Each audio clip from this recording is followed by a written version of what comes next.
Se trata por escalones, ¿verdad? El primero, segundo, tercero, cuarto y el quinto. Esto es tratamiento de la hipertensión, ¿verdad?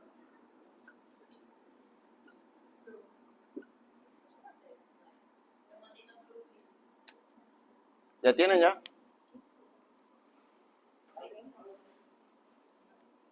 ¿Alguna imagen nomás lo que tiene de nuevo? Bueno, entonces este tratamiento de la hipertensión arterial en una persona que hoy tiene mayor a 130/80 ya. En nuestra clase decía 140/90. Eso está un poco desactualizado. Esto ya es del 2023. Según la AHA, que es la Asociación Americana de Corazón, American Heart Association, ¿verdad? Bueno, entonces para que ustedes se actualicen, clic derecho actualizar, ¿verdad? Esto es lo nuevo. Ya no estamos más tolerantes con la hipertensión. No hay por qué esperar 140 si ya con 130 podemos tratar, ¿verdad? Bueno, en primer lugar, ¿cuál era? Acá. ¿Cómo iniciarían el tratamiento? Ustedes son los médicos, yo soy el hipertenso, ¿verdad? Con un IECA, ¿verdad? IECA, ¿cuánto sería la dosis? No hace falta la dosis en miligramos, ¿alta o baja? Baja. Entonces empezamos con dosis baja y vamos subiendo, ¿verdad?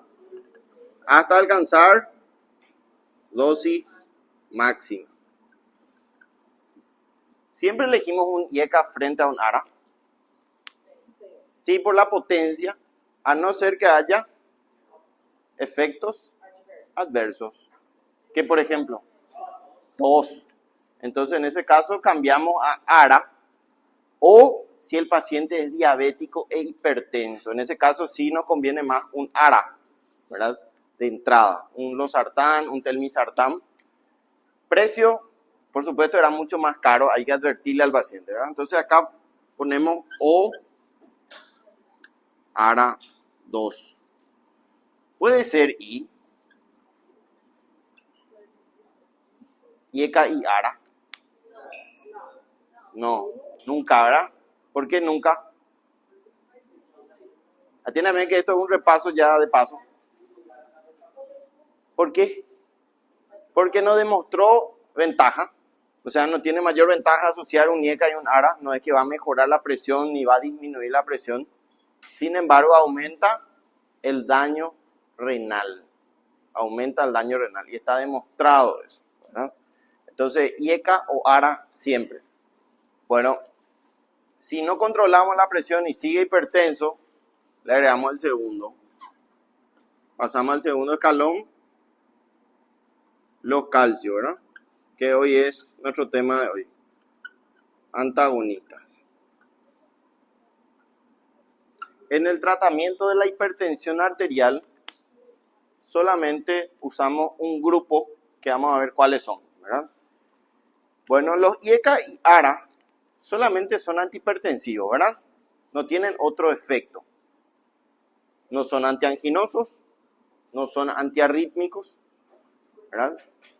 No tienen otro efecto, excepto en la insuficiencia cardíaca, que sí son muy buenos, ¿verdad? Pero solamente limitado, muy limitado su tratamiento. Sin embargo, vamos a ver que los calcioantagonistas, aparte de ser antihipertensivos, son antianginosos y son antiarrítmicos. Tienen otro efecto. Eso tienen que atender a la hora de estudiar. En caso de no controlar con calcio antagonista, pasamos al tercer punto, que era, muy bien, beta bloqueantes, ¿verdad? Los beta bloqueantes son antihipertensivos, pero también son antiarrítmicos. Tiene doble efecto, ¿verdad? Podría decirse que reduce el consumo de oxígeno, por lo tanto es parcialmente antianginoso también, ¿verdad? Bueno, cuarto puesto, seguimos sin controlar. Llegamos a lo diurético, ¿verdad? diuréticos, pero solamente un tipo de diurético que dentro de poco vamos a dar, que son los tiacídicos, ¿verdad? Como la hidroclorotiazida. Los otros no son antihipertensivos, como la furosemida, la toracemida, ¿verdad? Tampoco la espironolactona, no son antihipertensivos, son muy débiles, espironolactona y demás. Se usa para el tratamiento de la insuficiencia cardíaca y todo eso, pero ahora no vamos a hablar de eso. Bueno, entonces solamente los tiacídicos. ¿Hay alguna forma de saltarse esto? Hay algunos que asocian este con este de entrada, que hoy ya nos dice eso, ¿verdad? La nueva guía esta del 2023 ya dice pueden iniciar doble terapéutica, porque se recuerdan que con este solamente controlamos el 50% de la presión arterial y la otra mitad no vamos a controlar. Entonces, ¿qué dice? Iniciamos doble terapia en caso, pero eso es lo actualizado, ¿verdad? Y por último, el quinto puesto, que son los simpáticos líticos, ¿verdad?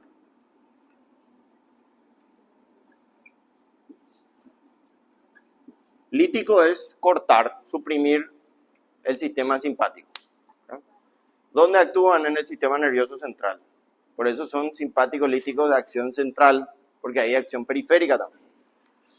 Bueno, hace rato me preguntaron, porque hay muchos en el Brasil, por ejemplo, inician tratamiento con un diurético solo.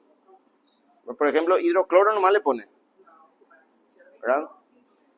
Hay algunos casos que le pone hidrocloro nomás, por ejemplo, para esas hipertensiones que están ahí en el límite, 130-80. Si tiene una indicación primaria, podemos saltar esto, podemos alterar. Cuando tenemos hipertensión arterial sistólica. ¿Qué significa esto? Muy bien, solamente la primera, ¿verdad? Por ejemplo, tiene 150, 60. Entonces siempre tiene la sistólica nomás elevada. Según nuestra regla,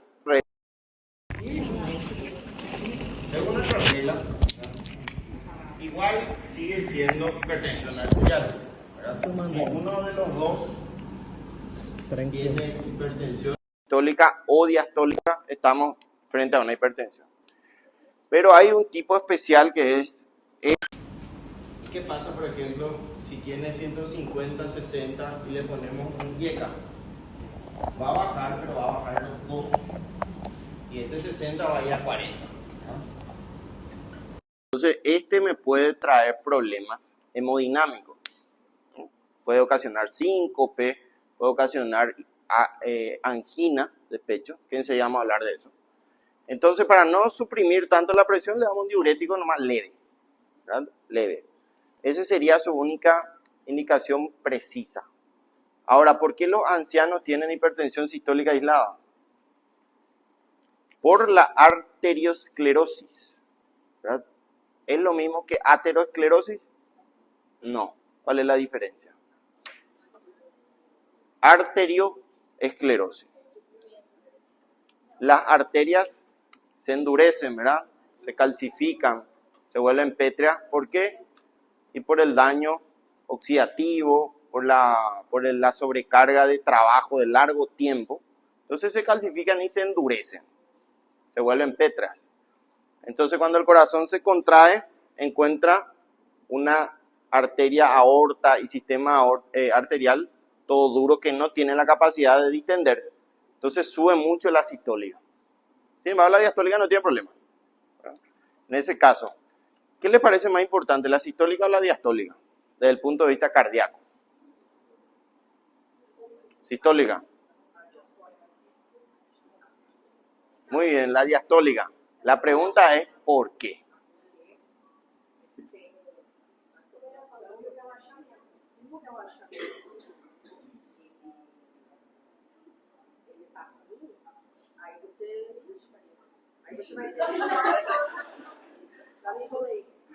Muy bien. Bueno, intentó defenderse, pero fracasamos en el intento. Muy bien. Bueno, la respuesta es porque el corazón se nutre en diástole, ¿verdad? Su irrigación es diastólica. O sea que si bajamos la presión diastólica va a bajar la presión de irrigación coronaria y cardíaca y es más propenso a isquemia. Entonces por eso siempre a nosotros mirando nos preocupa más la diastólica que la sistólica, ¿verdad? En primera instancia desde el punto de vista cardíaco. Eso es muy importante. Las coronarias se nutren en diástole, ¿verdad? Si por ejemplo aceleramos el corazón de 60, disparamos a 250, ¿qué va a pasar con el tiempo diastólico? Se va a cortar, ¿verdad? Porque va a estar latiendo a alta velocidad y la diástole no va a ser lo suficientemente correcta para producir una irrigación. Por lo tanto, las taquicardias son isquemizantes, por esa lógica, ¿verdad? Bueno, mucha introducción ya. ¿Entendieron esto? Bueno, hablemos de los calcio antagonistas. Nos dice que son fármacos que utilizamos para el tratamiento de enfermedades cardiovasculares. ¿Sí? ¿Qué tipos? Arritmias. ¿Se recuerdan la clasificación de Baumann-Williams? Esa tienen que saber, aprenderse. No dimos todavía, ¿no? ¿Antiarrítmico?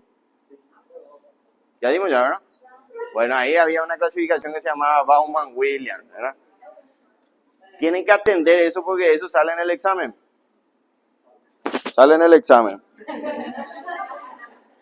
¿Verdad? Le voy a preguntar clasificación de Baumann-Williams y su cerebro va a decir, ¿qué es la clasificación de Baumann-Williams? Y es la clasificación que tiene en cuenta los potenciales de acción eléctricos. ¿Se recuerdan? 1, 2, 3, 4 y el otro que es quinto, ¿verdad? Bueno, estos forman parte de la clasificación 4, ¿se recuerdan? Justamente que hace más o menos efecto en la fase de meseta. En la meseta actúan estos fármacos, ¿verdad? Entonces, tenemos que son antiarrítmicos. No son muy buenos antiarrítmicos, vamos a ser clínicamente sinceros. Están diseñados para prevenir arritmias, más bien que no para tratarlas, ¿verdad?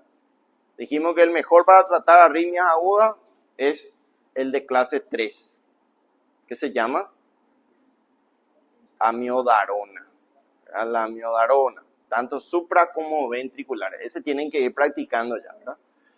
Algo que les quiero decir también para ponernos todos de acuerdo, esta clase queda para la parcial, ¿verdad? Quiere decir que todo lo que dimos anteriormente entra para el examen. ¿Se recuerdan?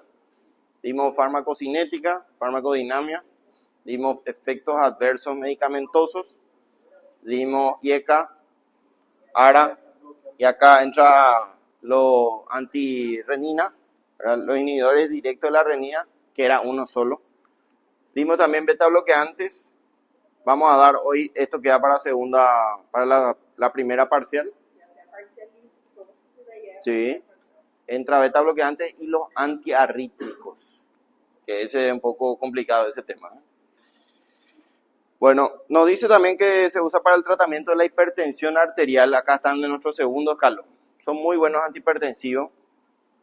Tienen muchos otros efectos adicionales que vamos a ver, vamos a descubrir cuáles son. Y también se usa en la angina. ¿Qué angina? La angina tiene dos significados. Angina también se le llama a la faringoamigdalitis, mejor dicho a la amigdalitis inespecífica. Eso es angina. Pero en este caso se refiere a angina de pecho, ¿verdad? Un dolor precordial de origen isquémico, ¿verdad? De origen isquémico. Bueno, también actúa, dice, como vasodilatadores, reducen la frecuencia cardíaca porque tienen injerencia sobre el nódulo sinusal y el nódulo AV. Y desaceleran la conducción auriculoventricular.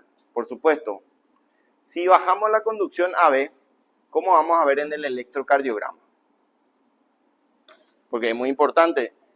Fíjense que acá dice una palabra, pero nosotros tenemos que comprobar eso en la realidad. ¿Cómo podemos comprobar? En el electro, ¿verdad? Le hacemos un electro a nuestro paciente y vamos a tener una onda que se llama P, Q, R, S y T. P, Q, R, S. Ahora, ¿cómo vamos a ver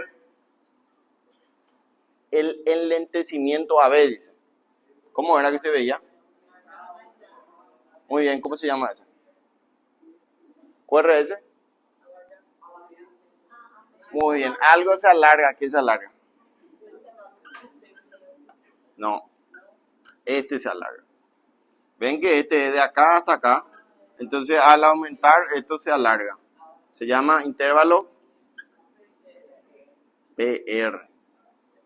Esto si se aprenden ya el año que viene va a ser muy fácil, ¿verdad? Porque vamos a volver a dar la patología. Esto es de paso nomás, ¿verdad? Porque tienen que entender cómo hace efecto el fármaco, ¿verdad? Bueno, representa la cuarta clase, esto ya dijimos. Y tenemos la clasificación, ¿verdad? Que son 3. En realidad podemos clasificar en 2 o en 3. Se llaman los dihidropiridínicos y los no dihidropiridínicos, que forman parte de la fenilalquinamina y las fenotiazepinas, ¿verdad? Bueno, un poco difícil el nombre. En este punto aparecen las dihidropiridinas, que son los más utilizados en la clínica, en la práctica, lo que más van a utilizar. Y nos dicen que actúan ¿dónde? En la célula muscular lisa, ¿verdad? ¿De qué? De los vasos sanguíneos, ¿verdad? Disminuye la resistencia vascular periférica. ¿Qué pasa si disminuimos la resistencia vascular periférica? Imagínense que se está contrayendo los vasos y ustedes disminuyen la resistencia. Van a producir vasodilatación, ¿verdad? Si producimos vasodilatación periférica, hay hipotensión. Entonces ese es un mecanismo primario de hipotensor. No solamente actúan sobre las arterias, sino también sobre las venas, sobre el sistema venoso, que nos dice que aumenta el pooling venoso, que el pooling es la reserva venosa. Por lo tanto, vamos a sobrecargar el sistema venoso periférico y es propenso a aumentar la presión hidrostática de las venas. Si aumentamos la presión hidrostática de las venas, muy probablemente va a haber edema. Entonces, su principal efecto adverso de este fármaco es edema de miembros inferiores, ¿verdad?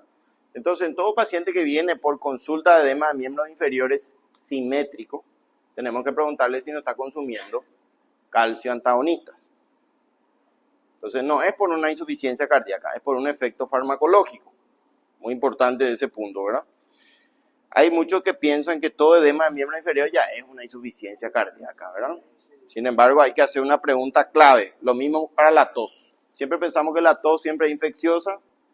Sin embargo, hay que preguntarle a la persona mayor si no está consumiendo IECA, ¿verdad? Muchos ya le ponen su codeína, ya le ponen codeína como antitusivo y era hipertenso el señor o la señora. Bueno, ¿qué más nos dice? Al producir dilatación periférica provocan taquicardia. Esto, atiendan bien, este concepto no introduce como si fuera que todas las dihidropiridinas producen este efecto. Solamente los que tienen acción corta. Hoy prácticamente no disponemos de dihidropiridinas de acción corta. La que es mayor representante de acción corta es la nifedipina de acción corta. ¿Cuál es el problema de tener acción corta? Son muy potentes. Entonces produce una rápida caída de la presión en picada. De tener 160 cae a 100. Entonces, ¿qué pasa? El sistema carotídeo del seno siente vasodilatación masiva y dispara alarma. ¿Cuál es su alarma?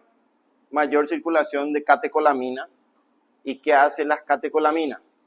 Aceleran la frecuencia cardíaca y aumentan la fuerza de contracción ventricular.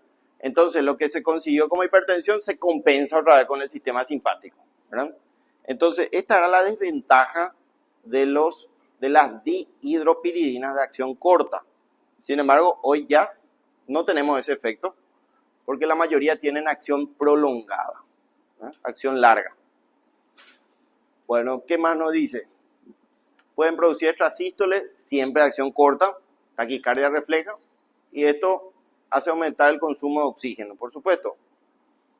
Si aceleran su vehículo, va a aumentar el consumo de oxígeno, ¿verdad? o sea, el consumo de combustible. Lo mismo pasa con el corazón. Si aceleran el corazón, aumenta el consumo de oxígeno. Entonces están en problemas si aceleran la frecuencia cardíaca. Y más si es un corazón enfermo, un corazón dañado, infartado, fibrótico, hipertenso, no es conveniente acelerarle la frecuencia. Bueno, ¿qué más puede agravar la angina de pecho? ¿Por qué va a agravar la angina de pecho? Angina, recuerden que es dolor precordial, cardíaco, de origen isquémico, ¿verdad? Esa es la angina de pecho. ¿Cómo es el dolor? Es intenso, muy intenso, ¿verdad? Eso le va a ayudar porque ustedes van a dar fisiopatología este año, pero el año que viene semiología, ¿verdad? Y semiología es el arte del diagnóstico solamente con preguntas y examen físico, ¿verdad? No hay electro, ¿verdad? Esto ya es después. Bueno, entonces, ¿cómo es el dolor precordial? Es intenso, opresivo, parece que le están pisando el tórax, no sabe muy bien dónde le duele. Irradiación al brazo izquierdo, solamente en un 60% ahí la irradiación al brazo izquierdo. No derecho, porque a veces el paciente conoce mucho de medicina y sabe que irradia un brazo, pero a veces se equivoca de brazo, ¿verdad? Entonces dice, me duele mucho el brazo derecho. Ese no es cardíaco, es muy raro que irradia. Bueno, mandíbula izquierda y generalmente van a haber sistema nervioso neurovegetativo disparado. Como vemos el sistema neurovegetativo alterado, sudoración profusa, fría, palidez, ¿verdad? Usted le mira, está blanco, el paciente sudoroso, ¿verdad? Ansioso, nervioso, preocupado porque piensa que va a morir, ¿verdad? Por eso se va a consultar desesperado por el dolor precordial. Entonces usted le analizan al paciente, ¿verdad? ¿Cuáles son los ejemplos de dihidropiridina? Amlodipina, felodipina, nisoldipina. También tenemos hoy nuevos como la lercarnidipina, que es muy bueno como para el tratamiento acá de la hipertensión arterial. El único problema es costoso. Tenemos también la nifedipina, tiene también que es de acción corta y va a producir estos efectos. Pero hoy disponemos de la acción larga. Se llama nifedipina de acción prolongada. O sea, usted le van a recetar nifedipina de acción prolongada. Barato, accesible y es el más inocuo de los dihidropiridínicos. Se puede usar en la gestación, se puede usar en los renales crónicos, se puede usar en casi toda la población sin ningún efecto adverso, ¿verdad? Nimodipina. No se escucha mucho de este fármaco porque está reservado para el cerebro, para las isquemias cerebrales. Son, digamos, protectores del sistema nervioso central, aumenta la irrigación del sistema nervioso central. También se utiliza para las demencias, por ejemplo. Aumenta la irrigación y aumenta la nutrición cerebral. Bueno, después viene el grupo de fenilalquilaminas, un poco largo el nombre, más selectiva para los canales de calcio del músculo cardíaco y sistema de conducción. Esa selectividad cardíaca y eléctrica lo convierte en un muy buen antiarrítmico, ¿verdad? Usamos para la hipertensión y no es una primera opción.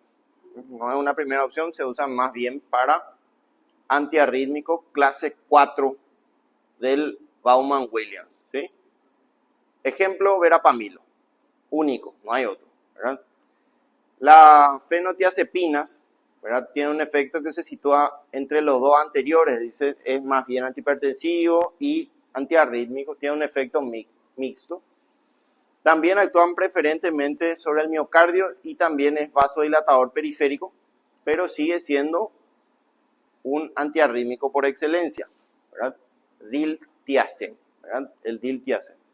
Entonces, solamente tenemos dos no dihidropiridínicos según su diferenciación.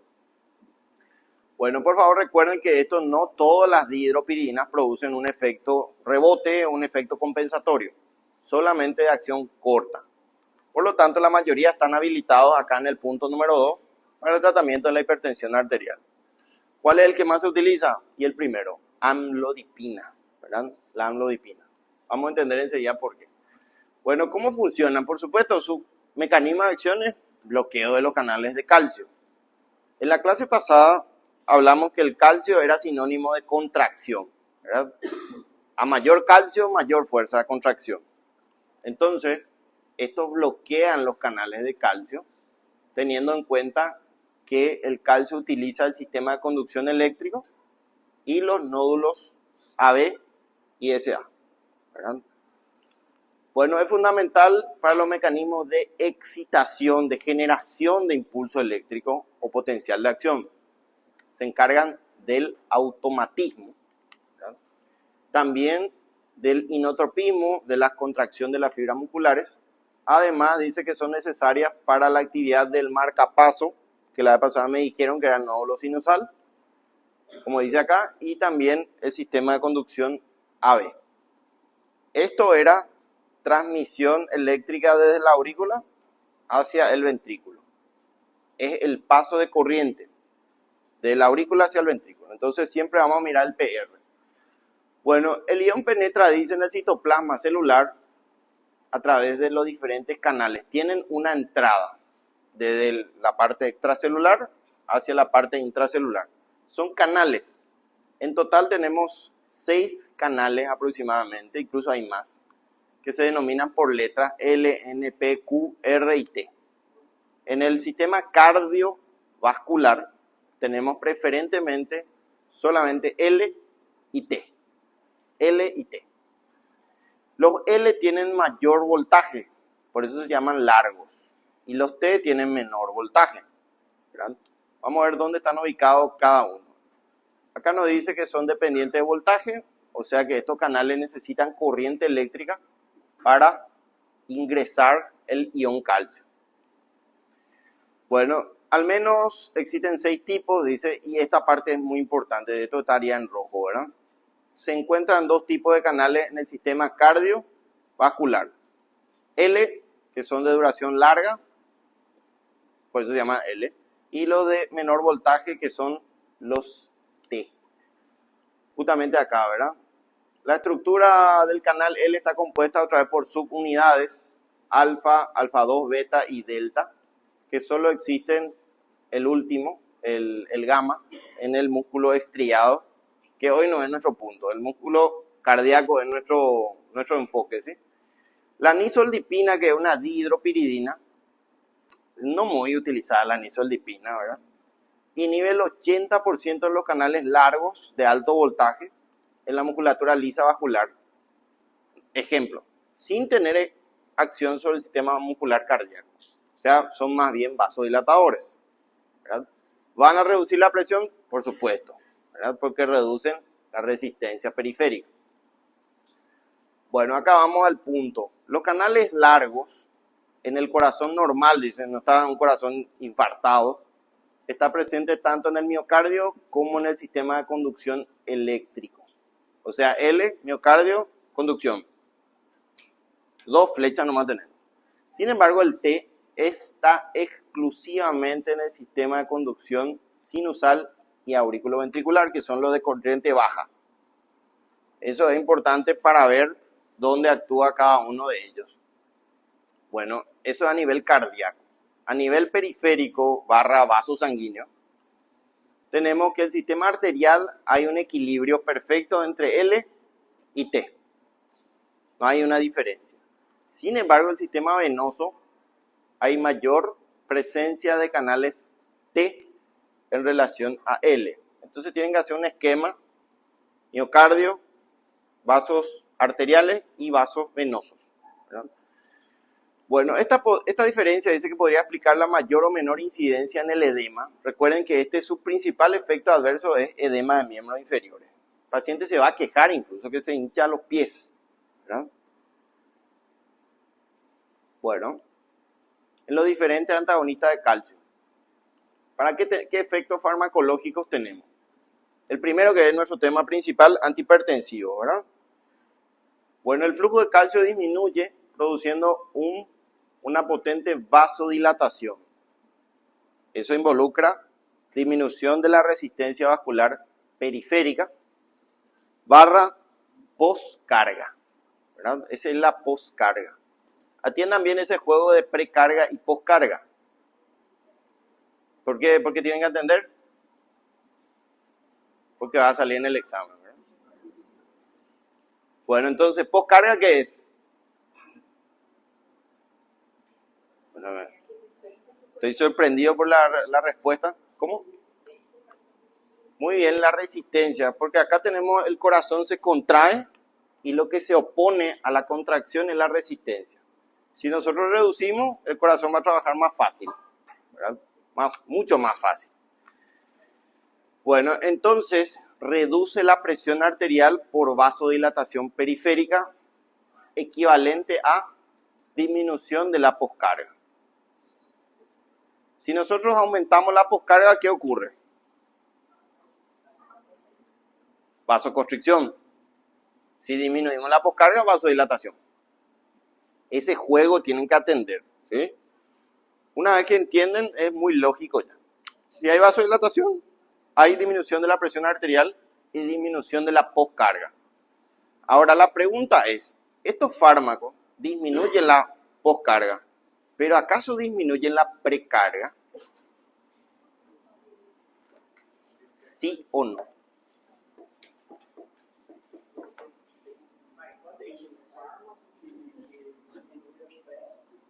Hace falta un cafecito acá.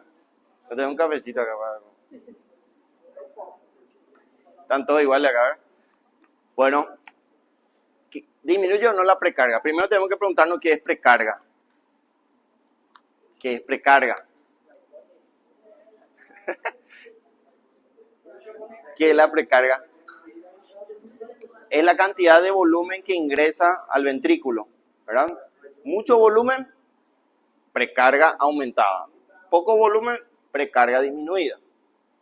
Si nosotros reducimos la precarga, el trabajo cardíaco va a reducirse, ¿verdad? Por un lado. Pero por otro lado puede haber disminución de la perfusión periférica, ¿verdad? Ahora la pregunta es, ¿estos fármacos disminuyen la precarga? Sí. ¿Por qué? Hace rato dijimos que disminuyen, o sea, aumenta el pooling venoso, dice. Quiere decir que ustedes aumentan las venas, ¿verdad? La captación de sangre venosa, va a llegar menos sangre al ventrículo. Entonces disminuye tanto la precarga como la poscarga. Eso tienen que anotar bien porque tienen que entender de qué se trata. Bueno, el efecto antihipertensivo, esto ya dijimos, está relacionado con la frecuencia. ¿Verdad? ¿Para qué tipo de arritmia funcionaba? ¿Para qué? Para supraventriculares, ¿verdad? Solamente para supraventriculares. Olvídense que eso no funciona para las ventriculares. Muy bien. ¿Qué cosa? Si producen este efecto. Pero tienen que tener en cuenta que solamente los de acción corta producen este efecto. Los de acción larga no producen este efecto de compensación de vasoreceptores. Eso hay que saber. Hoy la mayoría de los calcio antagonistas están modificados para que sean de acción larga y no tengan este efecto compensatorio vasoreceptor. Acá nos dice que esto produce sin alteración de las dihidropiridinas, ¿verdad? Bueno, esta activación refleja simpática aumenta la frecuencia, contractibilidad, que ya dijimos que hace el simpático de eso, y también reduce la velocidad de conducción AB. Aumenta PR, ¿verdad? Aumenta el intervalo PR. Bueno, también contrarresta los posibles efectos cardiodepresores de las dihidropiridinas, dice, ¿verdad?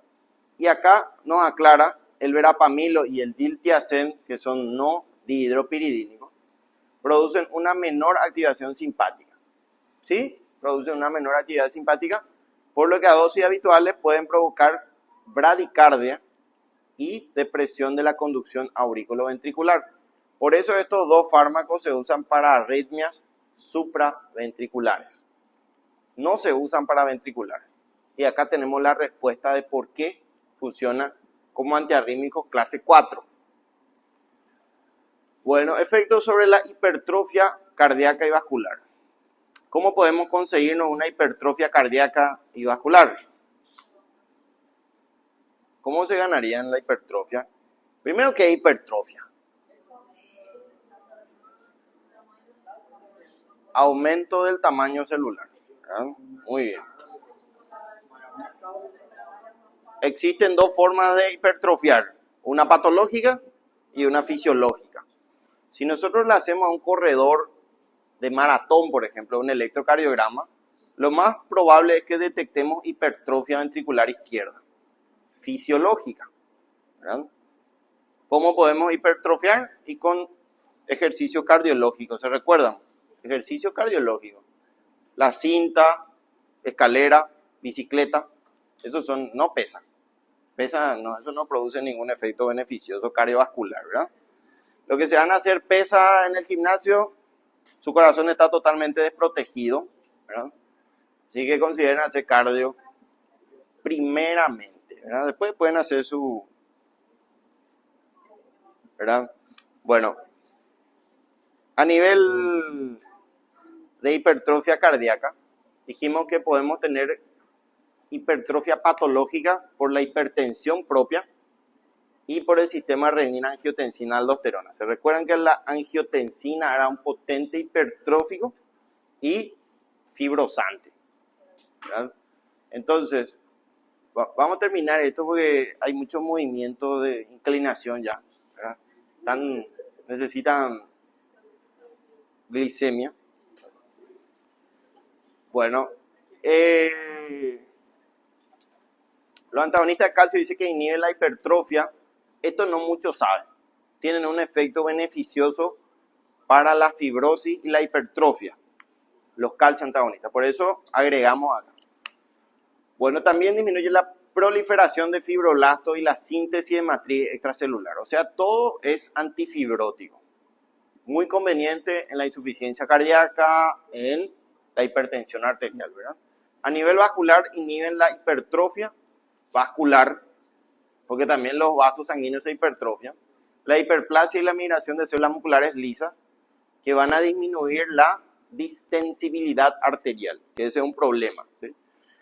Bueno, ¿qué más? Disminuye los fibroblastos, la síntesis de colágeno y disminuye la hipertrofia de la capa media, que es un problema muy importante, y también lo que dije, aumenta la distensibilidad o el compliance o la complacencia vascular, ¿verdad?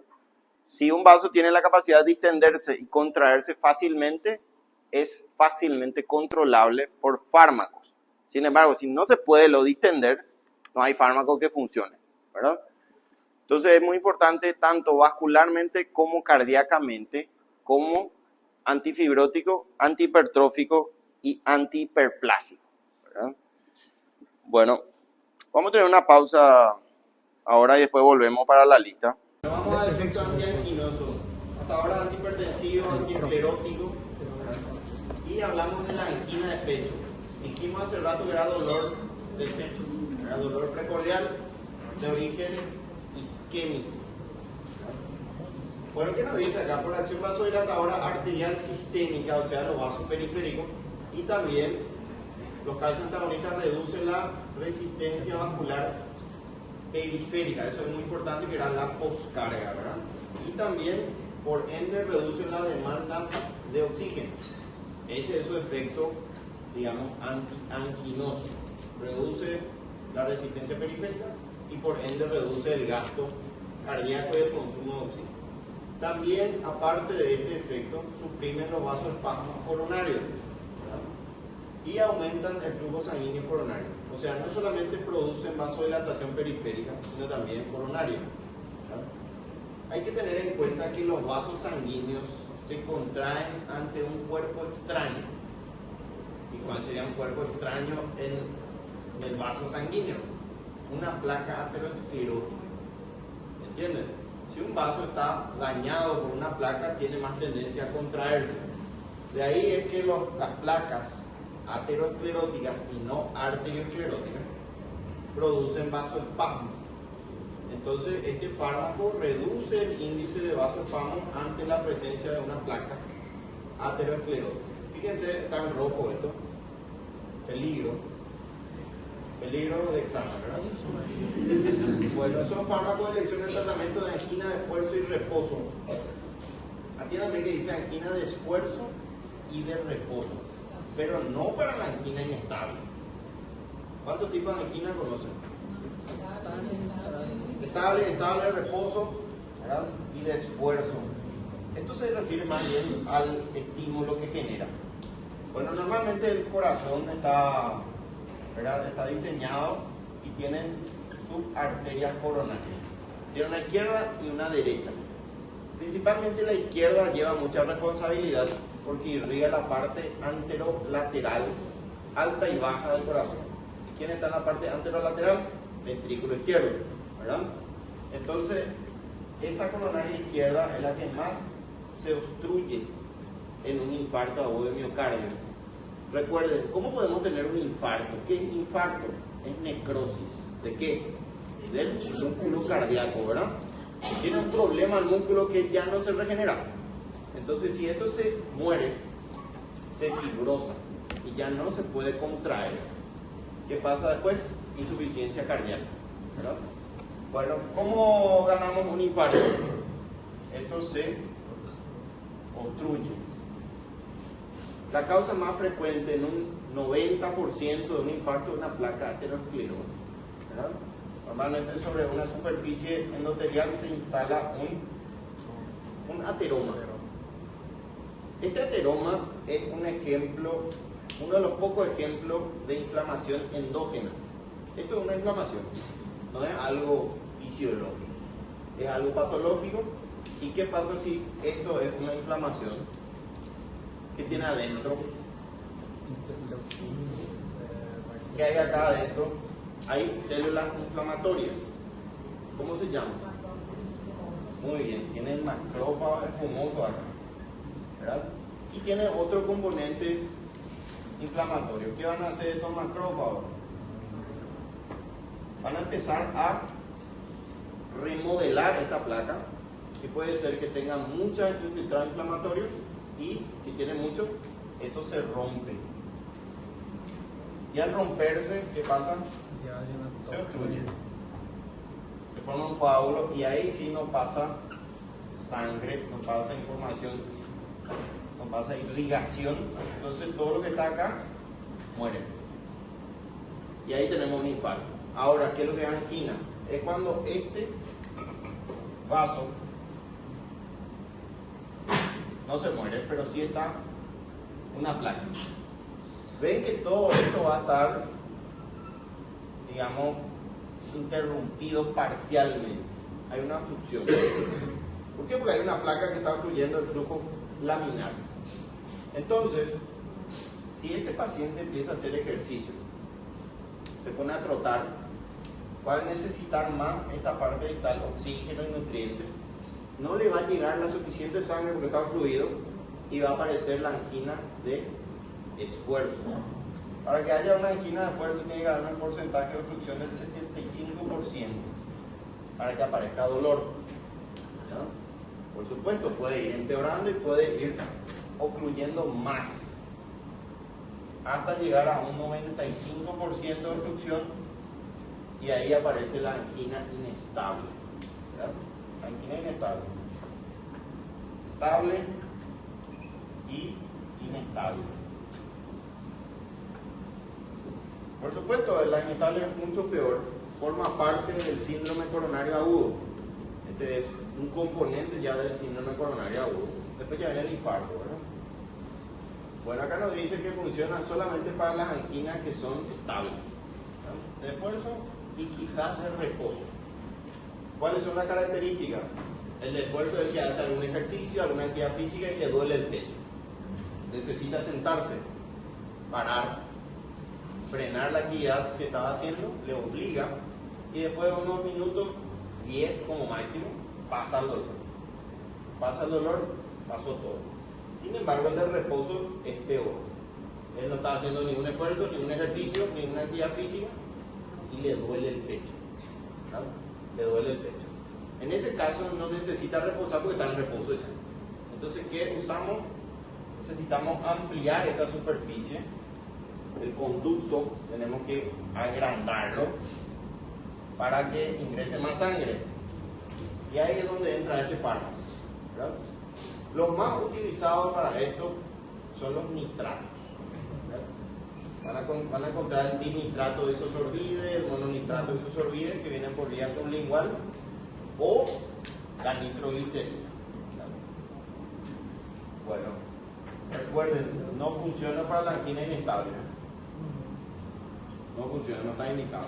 También tiene un efecto antiesclerótico, retarda la progresión de placas. Muy importante, retarda la progresión. Las que están formadas no es que le va a revertir, solamente retarda que avance y que esta angina estable se convierta en una inestable. Eso es lo que hace, retrasar el tiempo. Bueno, y por supuesto, como acá hay una inflamación y es propensa a romperse, podemos darle un antiinflamatorio endotelial. Sí, se llaman las estatinas, ¿verdad? La atorvastatina, la rosuvastatina, la simvastatina, que son antiinflamatorios endoteliales. Para eso se dan en el infarto y en las anginas, ¿verdad? Bueno, eso lo vamos a dar también este año. El año pasado no dieron, pero muy probablemente vamos a dar este año. Bueno, la amlodipina, la lacilipina retrasan la progresión de lesiones ateromatosas. Recuerden la ateroma de esta placa, ¿verdad? Retrasa, no disminuye ni no retrocede, solamente retardan el tiempo de progresión. Bueno, ¿qué más dice? Disminuye la incidencia de angina inestable. ¿Por qué? Porque estabiliza la placa, se congela, entonces no progresa. Bueno, también tiene efecto antiarrítmico, pero esto ya pasamos a los no dihidropiridínicos, que es verapamilo y diltiazem, principalmente indicado para arritmias supraventriculares, ¿no? Para que están acá en la aurícula. Bueno, ¿quiénes son? Verapamilo y diltiazem dice que deprime la actividad del nódulo SA y también del AVE.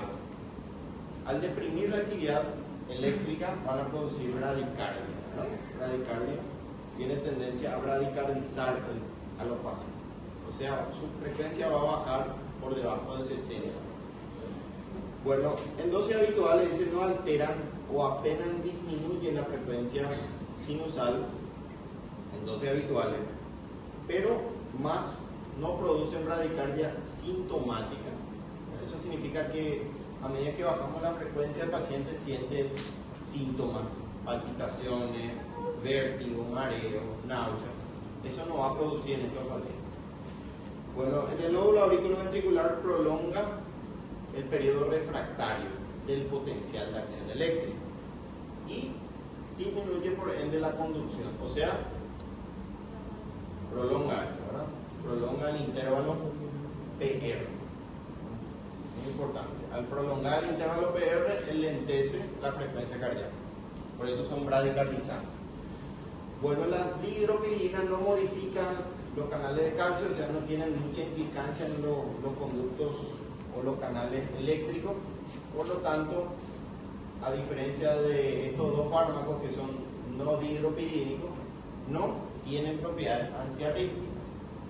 Entonces, ¿cuáles son los dos únicos antiarrítmicos? Clase 4, verapamilo y diltiazem.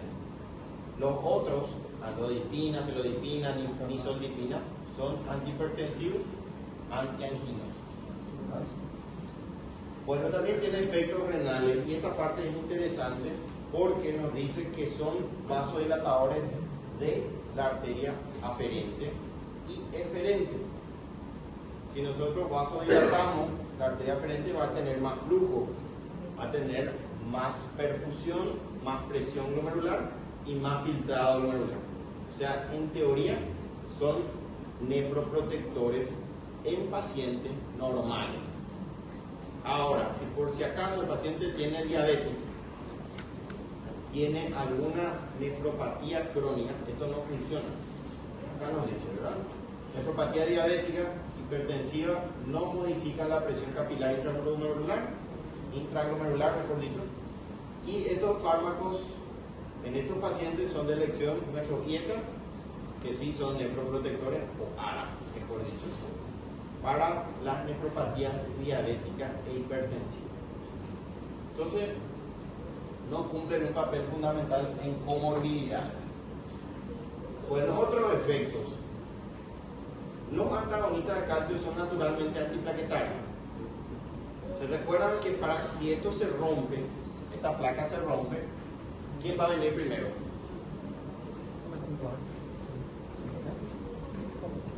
Se rompió la placa y va a empezar a sangrar. Al sangrar, viene el sistema de coagulación a tratar de frenar ese sangrado, pero en realidad va a obstruir esta. ¿Verdad? ¿Y quién es el primero que viene? La hemostasia primaria. ¿Se recuerdan? Siempre está primero la hemostasia primaria. ¿Y quién es el responsable de la primaria? Muy bien, la plaqueta. Esto es plaqueta. Entonces, estos fármacos naturalmente son antiagregantes, ¿verdad? Antiagregantes. ¿Por qué? Porque inhibe el tromboxano A2. ¿Y de dónde viene el tromboxano A2? De la plaqueta, ¿verdad? Para que se libere un tromboxano se tiene que activar una plaqueta, y para que se active una plaqueta se tiene que adherir. ¿Se recuerdan cómo se producía la adhesión plaquetaria? Un factor medio holandés que se llamaba von Willebrand, ¿verdad? Allá de Países Bajos es su apellido. Factor de von Willebrand, glicoproteína 1B, se adhiere a la plaqueta, se activa automáticamente, esto es rápido, y se libera tromboxano A2 y ADP, ¿verdad? ¿Se olvidaron todo ya de eso? Bueno, entonces tenemos plaqueta activada, tromboxano A2, pero también libera ADP, que también es un potente agregante. ¿Qué es agregante? ¿Qué agregación plaquetaria? ¿Qué entienden por agregación plaquetaria?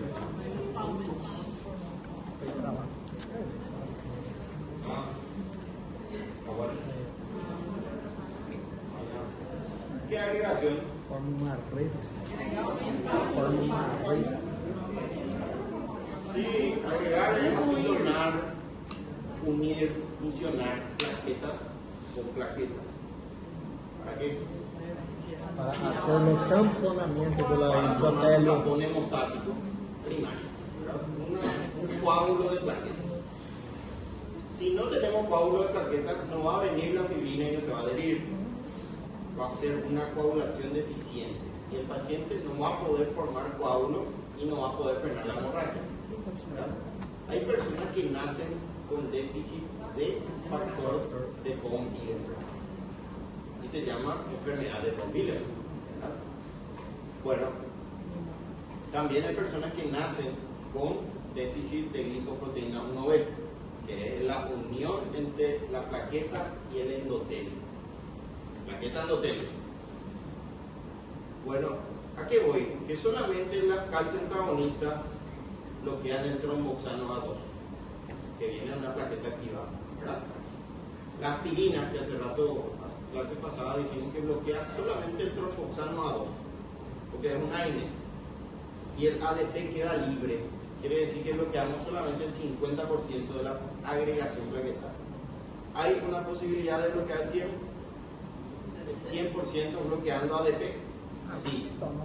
El clopidogrel, que seguramente ya escucharon hablar del clopidogrel, muy utilizado en el infarto o del miocardio. Entonces ahí bloqueamos el 100% de la agregación plaquetaria. Por eso en un infarto se da aspirina y clopidogrel, para que este coágulo no progrese. No van a romper el coágulo, solamente va a evitar que no se estabilice y no progrese. O sea, la aspirina no es mágica, ¿verdad? No es que va a romper el coágulo. Si ustedes quieren romper el coágulo, tienen que darle un fármaco que es trombolítico. Lisis, romper, trombo, coágulo, ¿verdad? Y ahí viene el RTPA, ¿verdad? El activador del plasminógeno. Eso vamos a ver más adelante. Bueno, acá nos dice que es antiplaquetario natural, ¿verdad? Bloquea la liberación de tromboxano. Y tenemos los ejemplos. Principalmente vamos a hablar de la AMLO y la NIFE, que son los más utilizados. Acá ya surge la lercanidipina. Bueno, usamos para la hipertensión arterial en el segundo escalón y para la angina de pecho, principalmente estable y de reposo. Para la inestable no se utiliza. Bueno, categoría C, para el embarazo. ¿Qué significa eso? Riesgo, potencial riesgo para la gestación, está contraindicado. Igual que nuestro querido IECA y ARA. No se recomienda su uso. Bueno, la lactancia sí se puede utilizar, la mayoría de no hay ningún problema en la lactancia, pero sí en la gestación.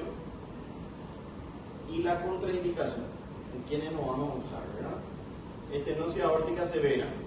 ¿Qué es lo que es estenosis aórtica? Es la válvula aórtica está cerrada parcialmente, está endurecida, está rígida y no se puede abrir correctamente. ¿Por qué no va a estar indicado un calcio antagonista en esto? Porque reduce la pre y la postcarga.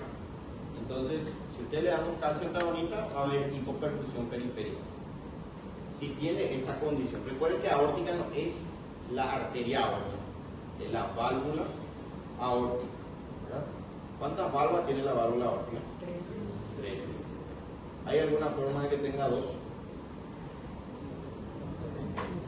Sí, se llama válvula aórtica bicúspide y es una anomalía congénita.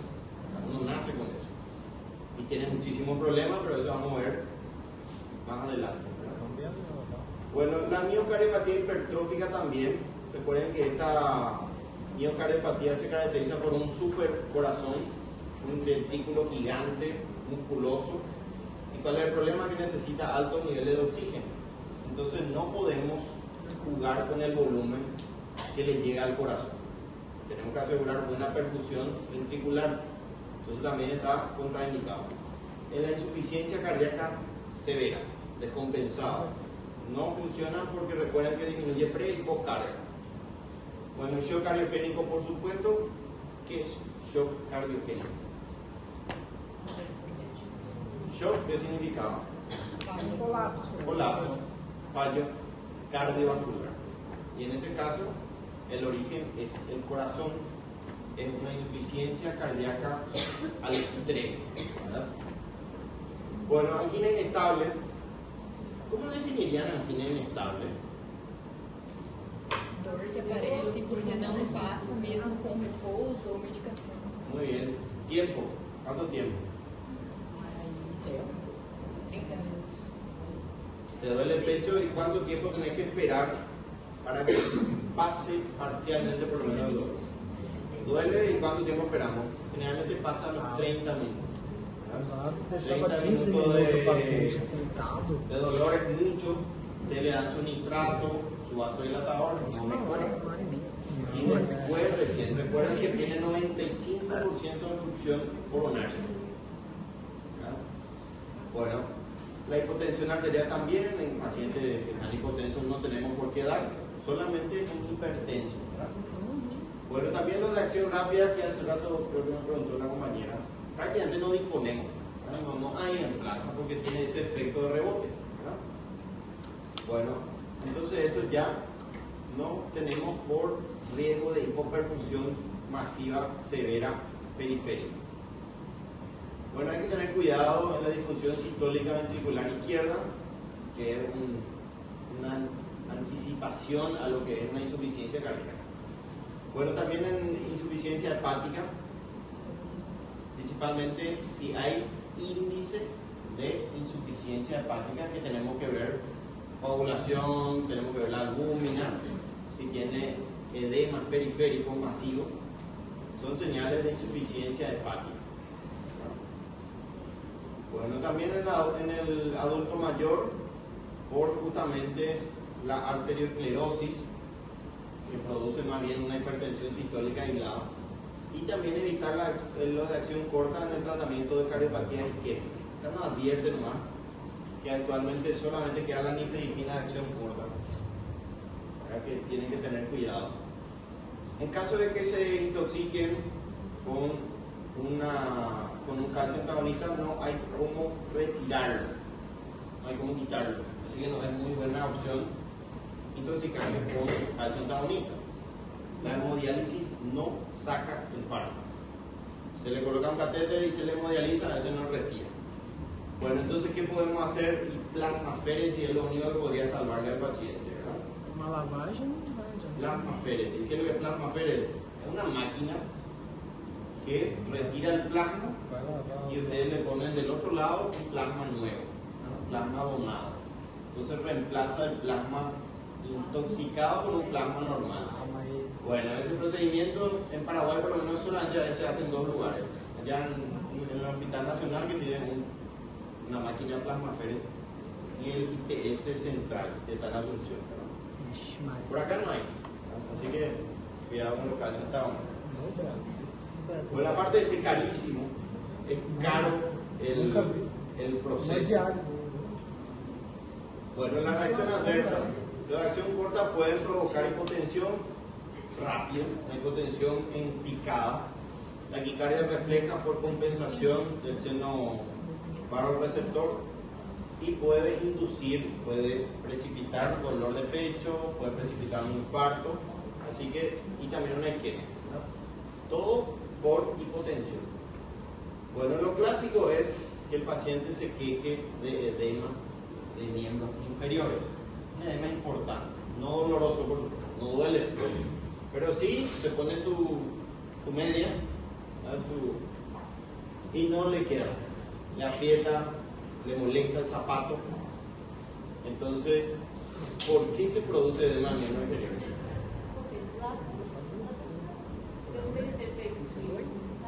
Muy bien, por aumento de la reserva venosa, que es la precarga, ¿no? Entonces aumenta la presión hidrostática y produce edema. Esa es la respuesta correcta. Bueno, sensación de rubor cutáneo. También puede haber una cara roja, ¿verdad? Por vasodilatación. Al haber cara roja aumenta el calor, ¿verdad?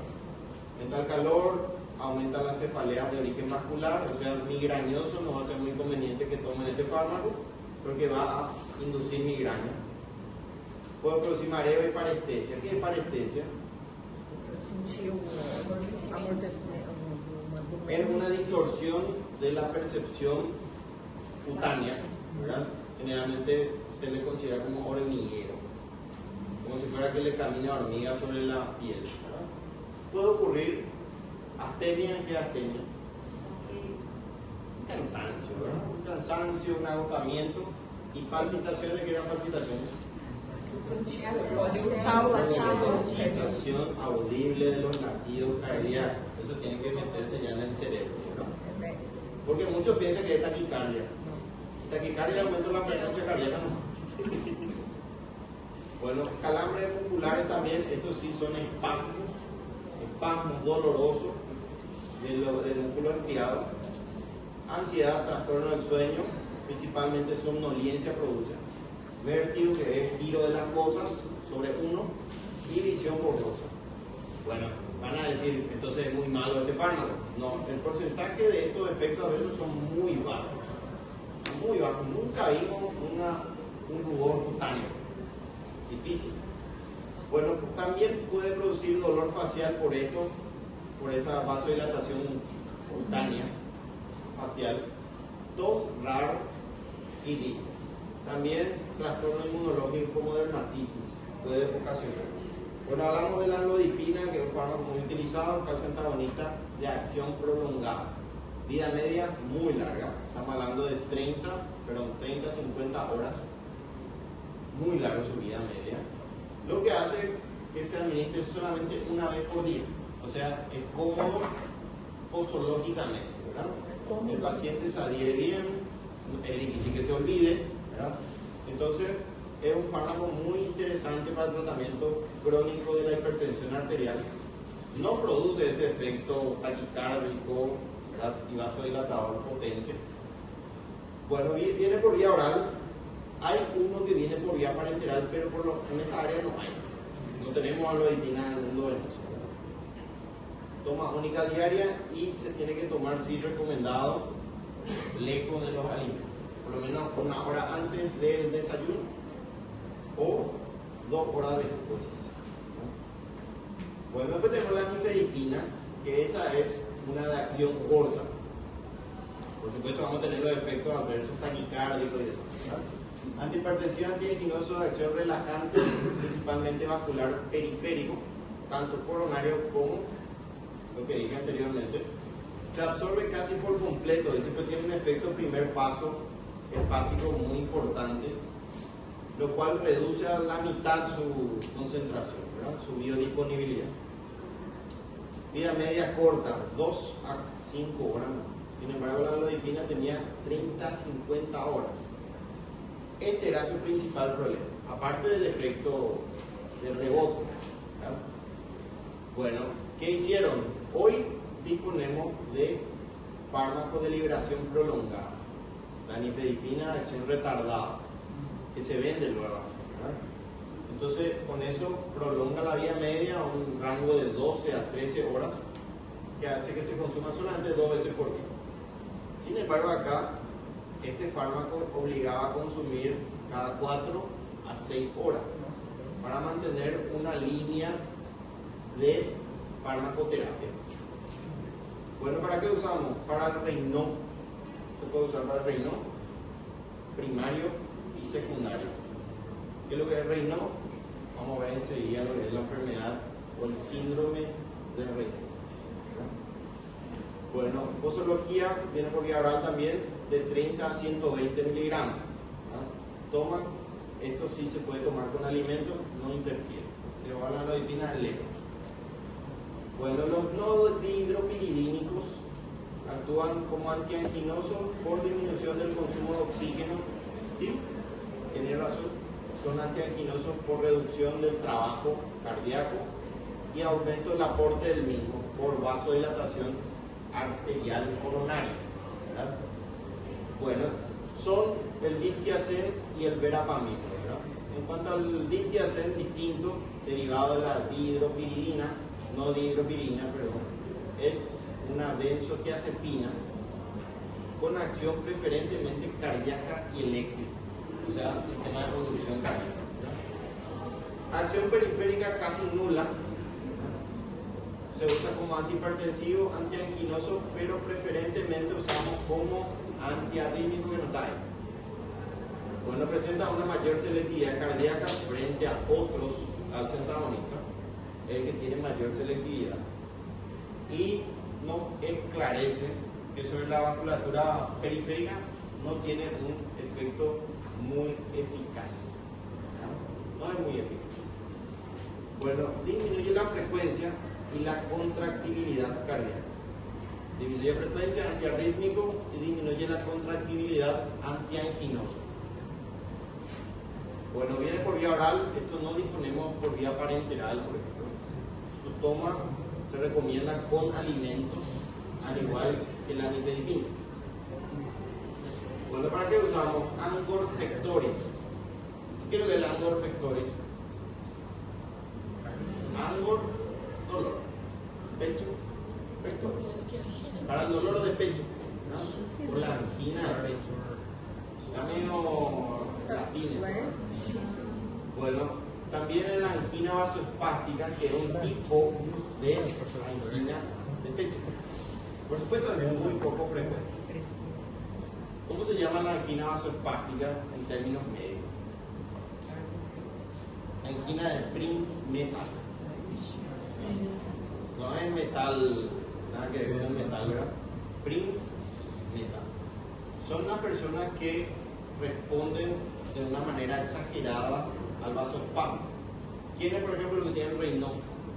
Los que tienen Raynaud tienen angina vasoespástica. ¿Vos tenés Raynaud? Acá tenemos un ejemplo de Raynaud. Enseguida vamos a hablar del Raynaud, que hay distintos tipos.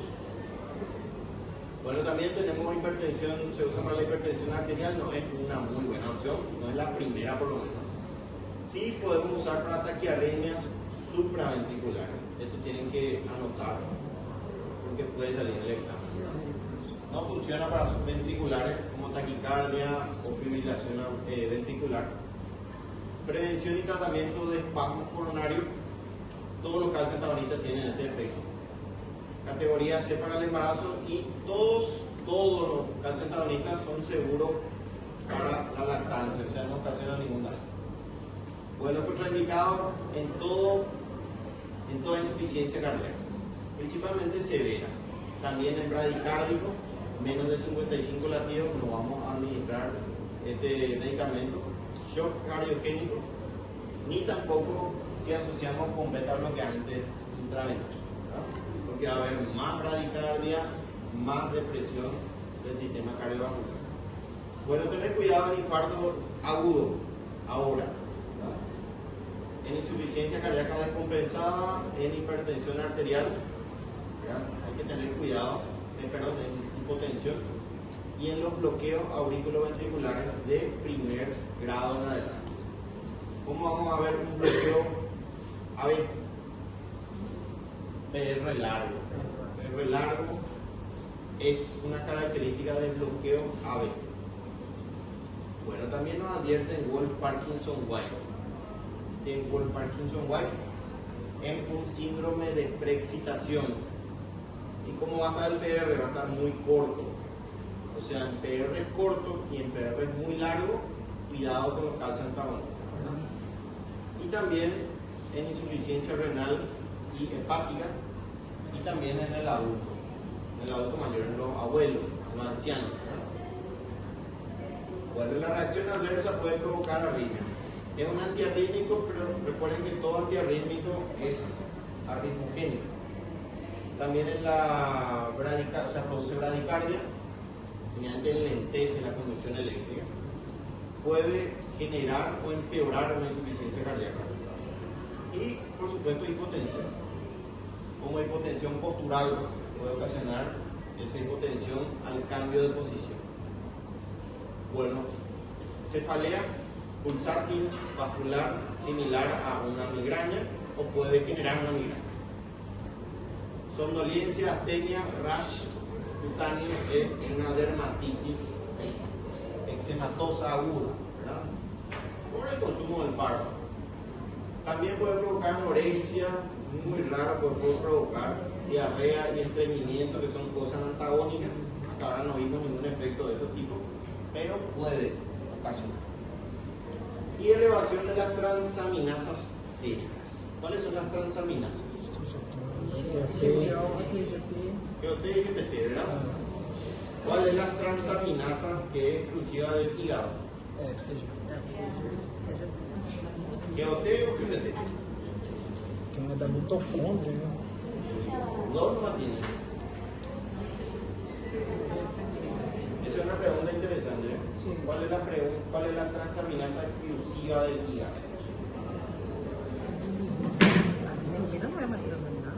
La GPT. La GOT hay en distintos lugares. Por ejemplo, el corazón. El corazón tiene GOT. Por eso forma parte de las enzimas cardíacas. Las enzimas cardíacas son, ¿cuáles son las enzimas cardíacas? Que hay un infarto, por ejemplo. ¿Cuáles son las enzimas cardíacas? CPK de fração MP, creatina e fosfoquinase. ¿Qué digo? Creatina y Fosfoquinase. fosfoquinasa.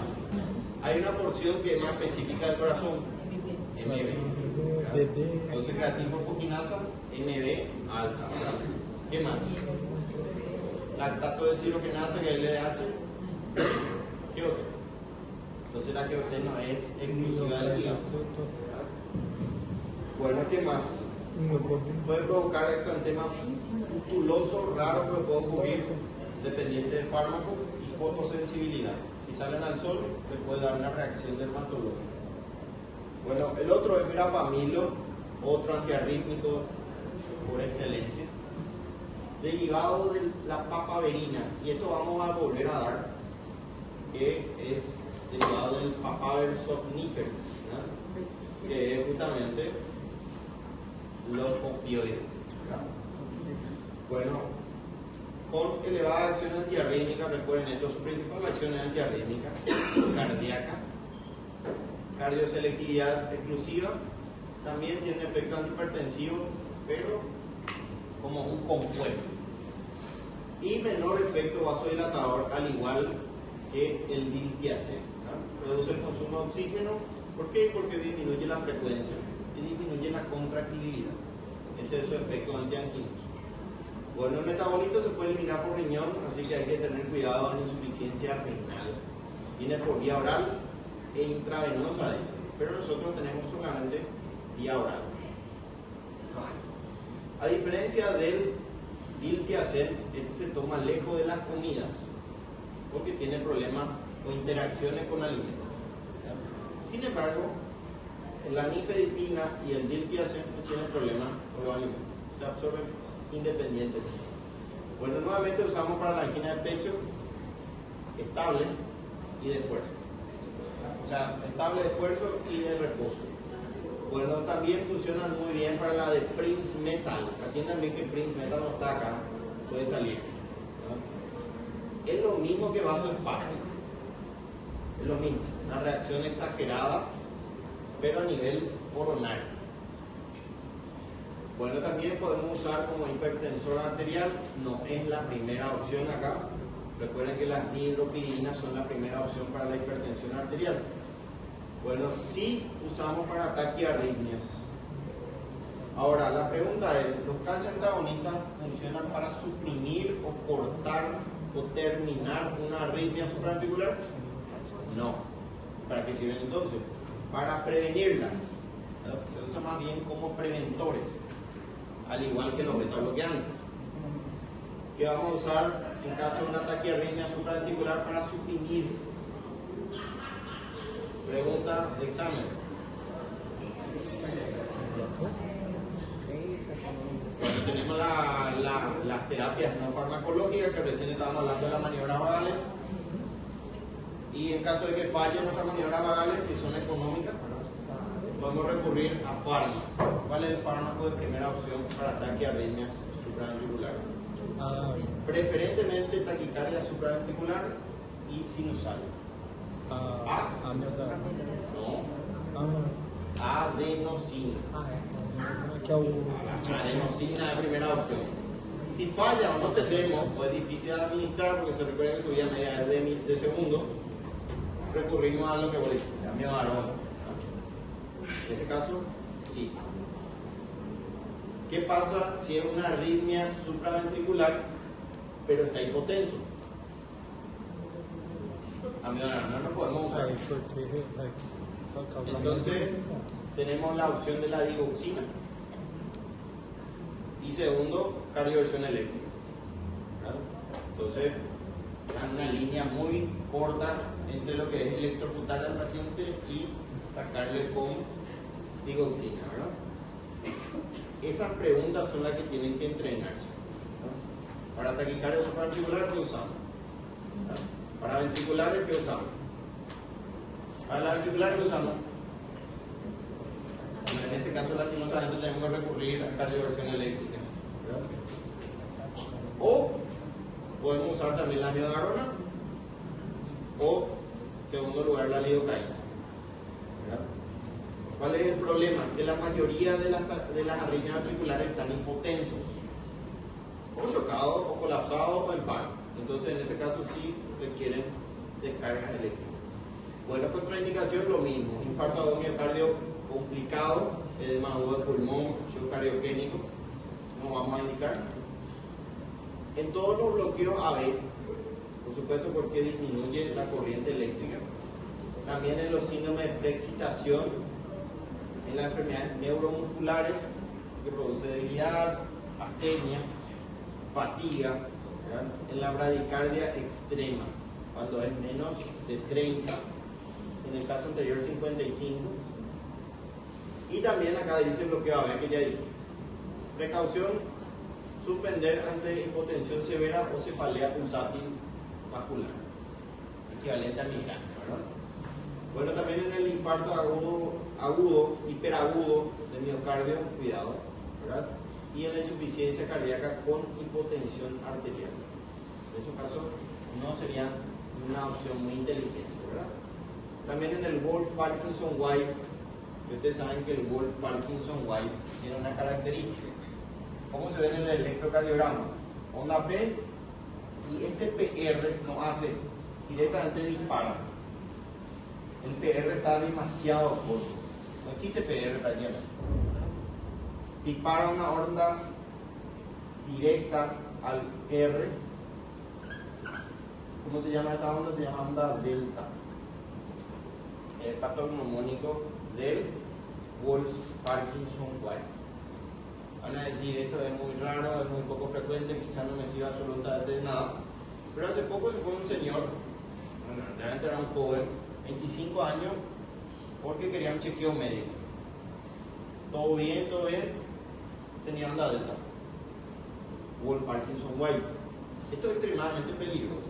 Él no tenía síntomas, pero puede parar en cualquier momento de ese señor. Por supuesto, le restringimos toda su actividad física, todo esfuerzo y hacerse un estudio electrofisiológico. Bueno, hay que tener cuidado en insuficiencia hepática por su metabolismo, en estenosis aórtica nuevamente, cuidado con la válvula aórtica, y ya dijimos el Wolff-Parkinson-White y también insuficiencia renal y adultos mayores. Bueno, reacción adversa produce estreñimiento, hipotensión, insuficiencia cardíaca y edema pulmonar. ¿Verdad? Bueno, el edema pulmonar es edema agua, líquido, en el alveolo o en el espacio pleural. Muy bien, es en el alveolo. ¿Verdad? Muy bien, los alveolos se llenan de agua y por supuesto hay hipoxia. Es grave eso, ¿verdad? No es en el espacio pleural. Me parece muy grande la pregunta, pero una vez se equivocaron, pensaban que era en el espacio pleural y le punzaron. Neumotórax. Entonces, un importante conocimiento para no equivocarse en esa cosa. Bueno, puede producir también dermatitis, disnea y alteraciones del sueño, principalmente somnolencia, al igual que los beta-bloqueantes. Bueno, también induce depresión, igual que los beta-bloqueantes, cuidado. Y en el hombre hay que tener cuidado porque produce disfunción sexual eréctil.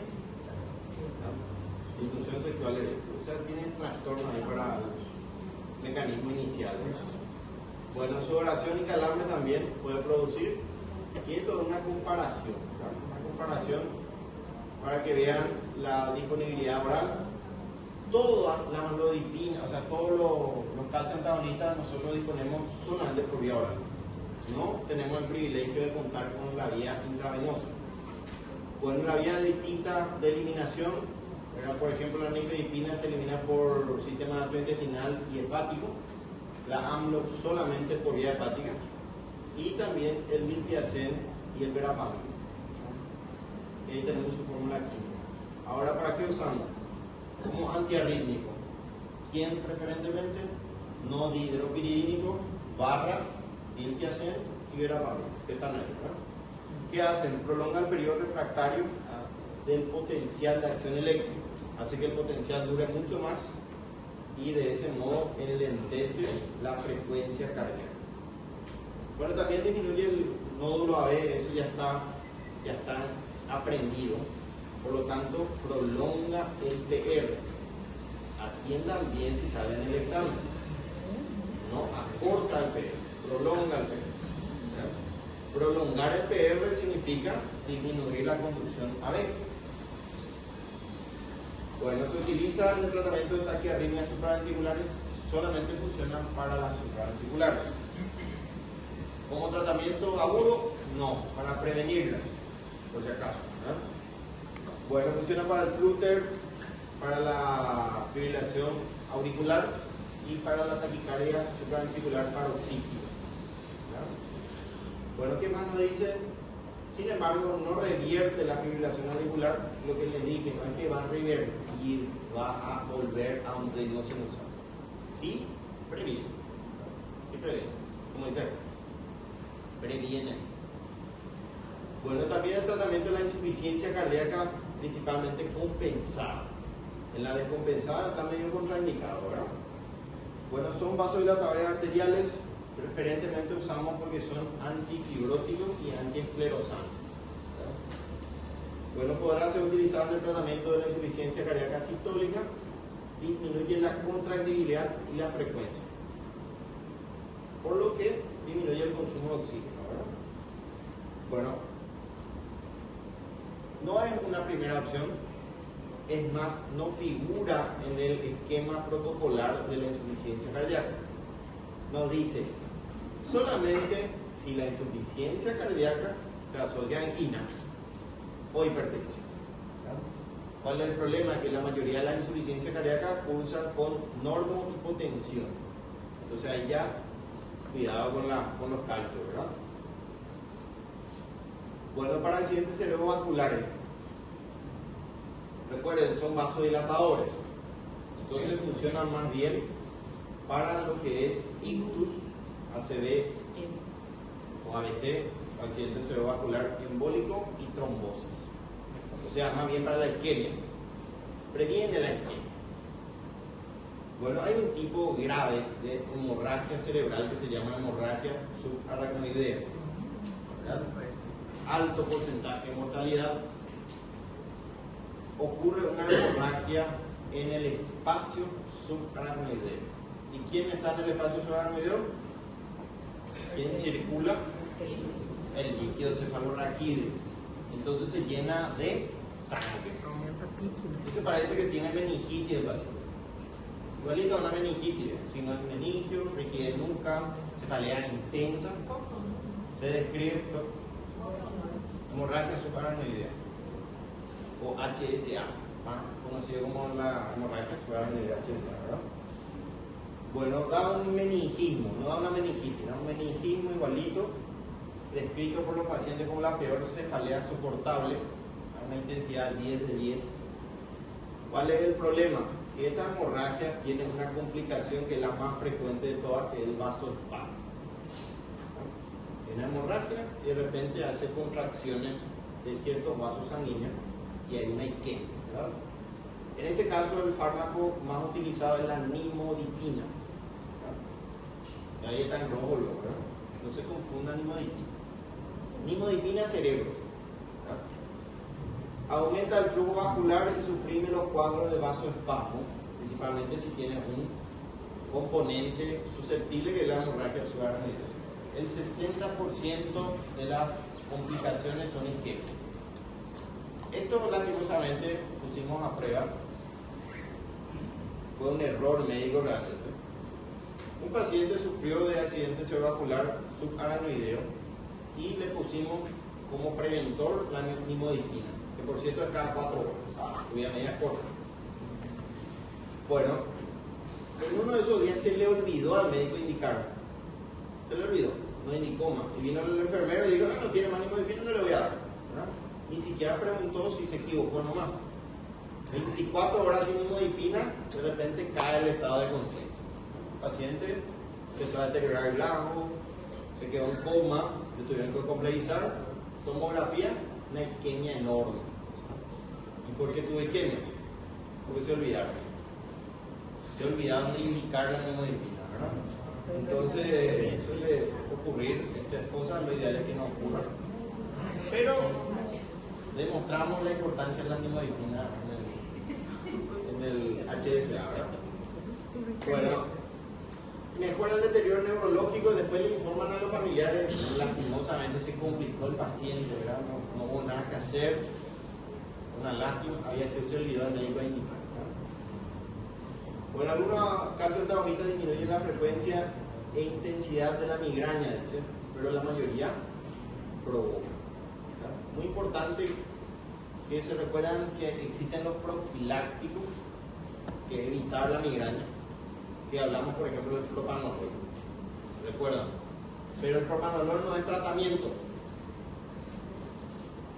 porque estamos hablando sobre el Raynaud, la enfermedad de Raynaud. Hay el fenómeno de Raynaud primario y el fenómeno de Raynaud secundario, que tienen en común estas manos. Vemos cianótica acá y acá pálido. Pálido es vasoconstricción intensa y privación de irrigación distal. ¿Qué pasa si le dejamos mucho tiempo sin irrigación? Esto van a necrosar. Van a necrosar. Justamente hace poco hubo un caso muy llamativo. Una señora normal se va a consultar y tenía guante, ¿verdad? Se quita el guante de un dedo necrótico, negro, ¿verdad? Había sido, la señora tenía reino y nunca consultó, ¿verdad? Generalmente el reino aparece en el frío. El frío es el que precipita el reino. Entonces siempre hay que tener la mano caliente, guante, etc.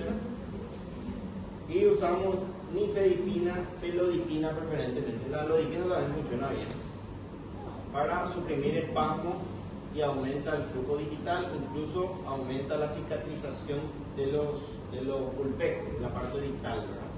Y ven cómo se ve azulado en algunos casos y esto es cianosis. Esto ya es hipoperfusión extrema. ¿Cómo creen que va a estar el paciente? La mano va a doler, pero muchísimo. Un dolor de mano increíble por isquemia, ¿verdad? Los dolores vasculares son enormes, ¿verdad? Entonces, el paciente va a venir a la consulta.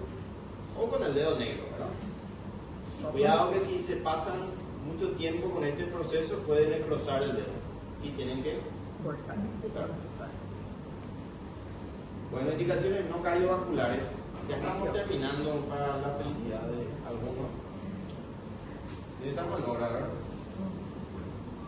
Bueno, indicaciones no cardiovasculares. No todo es cardiovascular. También se usa para las contracciones esofágicas, ¿verdad? Son útiles en el tratamiento de la acalasia. ¿Qué es acalasia? La acalasia es una enfermedad esofágica que es muy, no sé si muy grave, pero sí es muy deteriorante. El paciente sufre muchísimo. ¿Cómo se caracteriza? Ahí tiene una triada, ¿verdad? Aumento del tono del esfínter esofágico inferior. Quiere decir que se endurece, se contrae el esfínter. Aperistaltismo del conducto esofágico, ¿verdad? Y falta de relajación del esfínter. Entonces todo confluye en que se quede la comida que usted come y se va a quedar atascado en el esófago y se va a producir una dilatación, ¿verdad? No sé si alguna vez se atoraron con comida, pasó acá dificultosamente, ¿verdad? Esa sensación tienen los que tienen acalasia, dolor retroesternal intenso. Aparte que no pueden comer, van a bajar de peso rápidamente. Está la acalasia primaria, que es idiopática, nace con ese problema. Y está la secundaria, que es por Chagas. La enfermedad de Chagas, que es un protozoario que se transmite por un insecto que se llama barbeiro, ¿verdad? O el chuca, o Shishanwasu en guaraní, ¿verdad? Bueno, eso es lo que hay que saber, hay que preguntarle al paciente, ¿no? Fuiste picado por el barbeiro, no te entiende nada. Shishanwasu sí. Bueno, entonces, ¿qué es lo que hace acá los calcioantagonistas? Reducen el tono del esfínter esofágico inferior y hace que la comida, el alimento pase hacia el estómago y se pueda digerir. Entonces reduce el tono del esfínter esofágico inferior. Ayuda a la acalasia. Eso hay que tener en cuenta que al reducir el tono, si el paciente no tiene acalasia, aumenta el reflujo gastroesofágico. Cuidado. Bueno, también hay personas que se orinan. Ustedes están en la clase y se orinan de repente. Eso se llama incontinencia urinaria, ¿verdad? Principalmente personas de edad avanzada tienen este problema y es por hiperactividad del detrusor de la vejiga, ¿verdad? O el detrusor de la vejiga. Entonces, ¿qué es lo que hacen los calcioantagonistas? Reducen el trabajo del detrusor, la contractibilidad. Entonces se controla la incontinencia urinaria.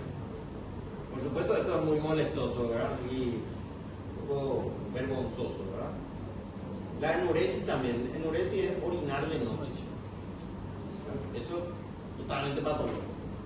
Si por ahí ustedes orinan mucho de noche, cuidado, porque son señales de incontinencia vesical o por insuficiencia cardíaca generalmente.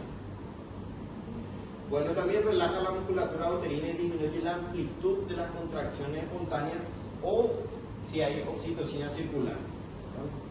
Usamos más bien para retrasar el parto. Bueno, ¿creen que terminó? Todavía no. Bueno, vamos a... Pero por suerte es corto. Hay mucho tiempo todavía. Ya consumieron todo el ATP cerebral.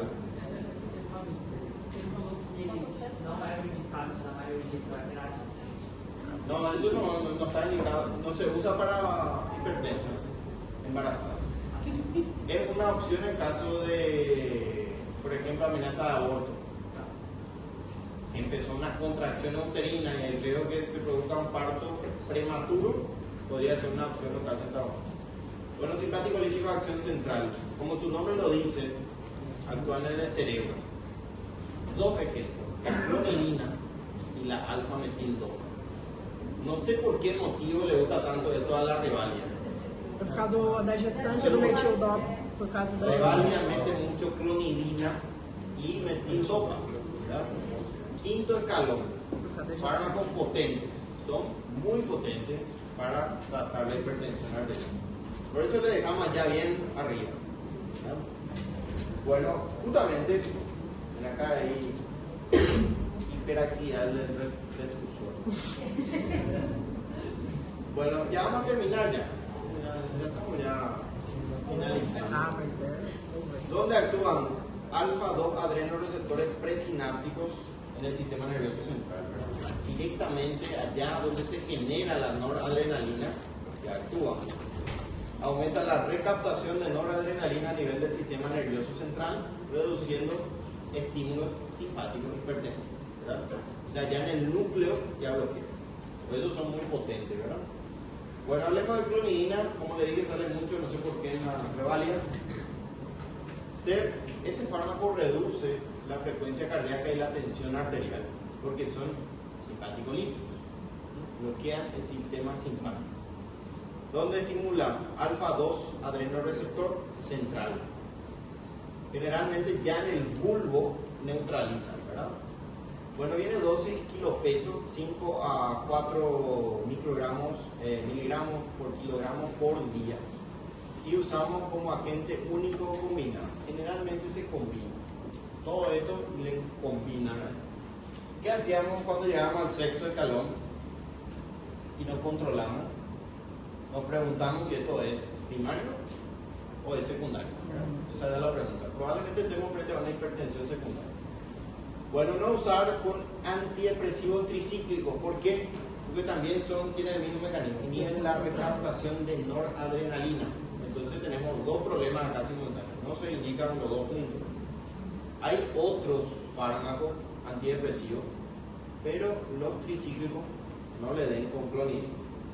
Su principal efecto adverso es xerostomía. ¿Por qué? Porque disminuye la secreción salival. Entonces tienen boca seca. Así que tienen que prepararle al paciente que va a tener la boca seca. Otro efecto, cansancio, dolor de cabeza, fatiga. El dolor de cabeza no es tanto, pero puede ocurrir. Si aumenta el nerviosismo, ¿verdad? La agitación, la excitabilidad, disminuye la capacidad sexual. Imagínense si tienen un beta bloqueante, un calcio antagonista y un simpático líquido. Acabou. Matou a La pessoa. actividad sexual, Só é enterrar a pessoa interna. chao, actividad sexual. Pra que viver? Bueno, náusea y estreñimiento.